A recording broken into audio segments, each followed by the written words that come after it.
how you call it, the show money. Sa case namin, hindi naman kami hiningian. Like, walang hiningi sa or tinanong sa amin na gano'n ang sitwasyon. But if in case, meron man na like tatanungin sa inyo yung how much money do you have, be honest. Let's say you have $500, you have $1,000 or kahit peso ang sabihin mo, it's fine. And also, what are the things that they're gonna ask for you? If you have relatives or friends on that place, prefer or I would say. Hello guys, it's me, JR Aureliano, at kung bago ka lang sa aking YouTube channel, please subscribe and click the bell button to update on more videos.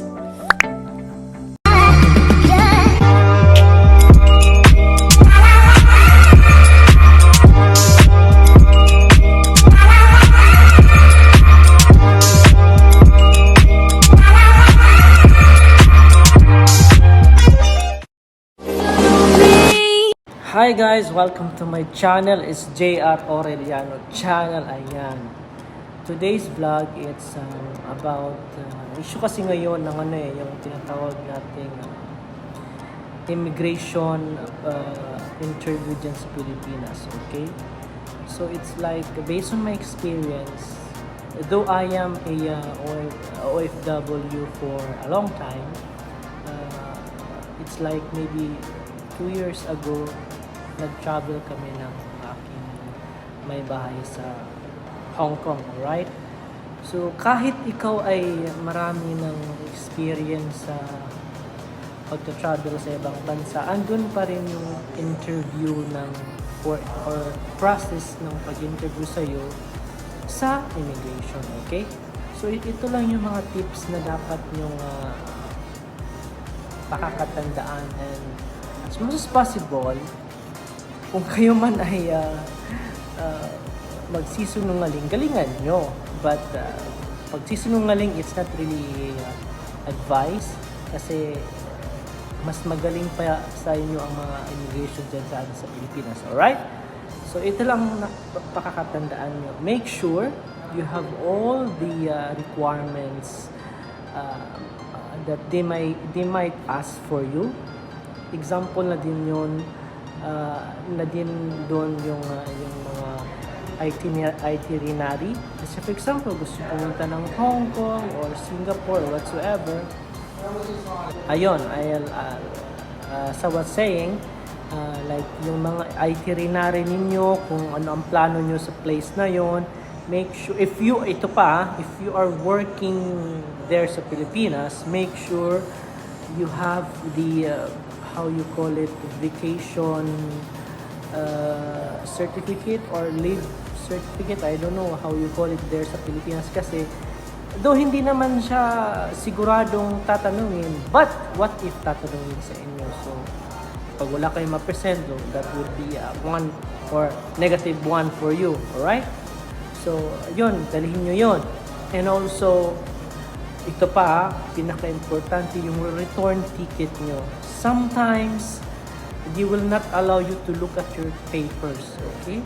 You should remember na ang return ticket nyo is this date, that date, or which month, okay? Kasi, I don't know kung sa system nila, i-check nila na talaga bang confirm ano yung return ticket. So, one of the factors na tatanungin. Also, the hotel must be confirmed. Mayroon siguro silang system doon na mag-check nila kung talagang confirm ba yung hotel nyo, ilang days, ilang months na pag-stay. And actually, the how you call it, the show money, sa case namin, hindi naman kami hiningian. Like, walang hiningi sa or tinanong sa amin na gano'n ang sitwasyon. But if in case, meron man na like tatanungin sa inyo yung how much money do you have, be honest. Let's say you have $500, you have $1,000 or kahit peso ang sabihin mo, it's fine. And also, what are the things that they're gonna ask for you? If you have relatives or friends on that place, prefer or I would say, kung meron man sabihin nyo na lang wala.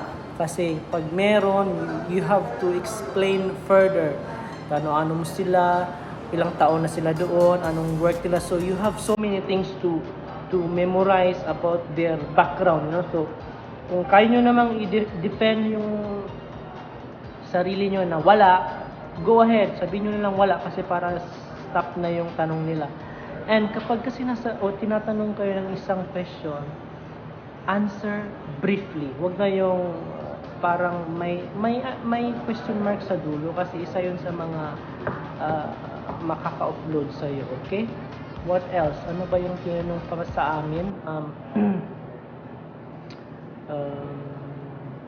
Kung ilang days ka magstay doon, though natanong na nila yung about sa ticket nyo kasi paikot-ikot yan eh. Paikot-ikot lang ang tanong ng mga taga-immigration sa atin.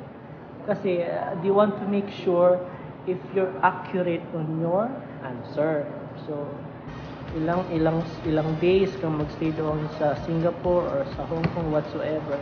Hindi naman yun sa pinapahirapan tayo, no? But they really want to make sure we are safe at hindi tayo ma-victima or ma-victims ng mga human trafficking. So, isa yun sa mga iniiwasan nila mangyari sa atin sa ibang bansa. Kasi nga, we should appreciate them actually. Kasi nga, they are really protecting us, like, gusto nila na safe tayo and how to say, if alis man tayo sa ibang bansa, it should be in a legal process. Kasi may guys, kung hindi nyo alam, mas alam nila yung makalakaran ng like nagtutourist visa sa ibang bansa. Pero ang point pala is maghahanap ng ibang work. Alam nila yan. They know better than us. So, be accurate lang on your answers. Huwag kang kabahan. And make sure everything is accurate. Everything is like hindi na bago sa una mong sagot and then sa pangalawa. Kasi may follow-up question yan eh. Example na lang yan. Kailan ang balik mo sa Pilipinas? So from that question, tinitingnan na nila by the next question na follow-up, which is how many days you will stay in that country. So dapat sa return ticket pa ang pag-stay, alam mo na yun. Dapat same ang answer mo. So I think that's the like pinaka usually na tanong sa immigration sa atin. So make sure guys, i-familiarize nyo na yung mga itinerary ninyo or mga tickets or plans sa vacation nyo if you are planning to have a tour to other country, okay? Para iwas offload and tuloy-tuloy ang saya sa buhay. Okay? I hope nakatulong ako sa vlog na ito and good luck sa inyo and have a safe travel. This is your host once again, ang Poging host. Nagla-live din ako mga palangga. Poging host si J.R. Aureliano. Keep you safe now. Bye!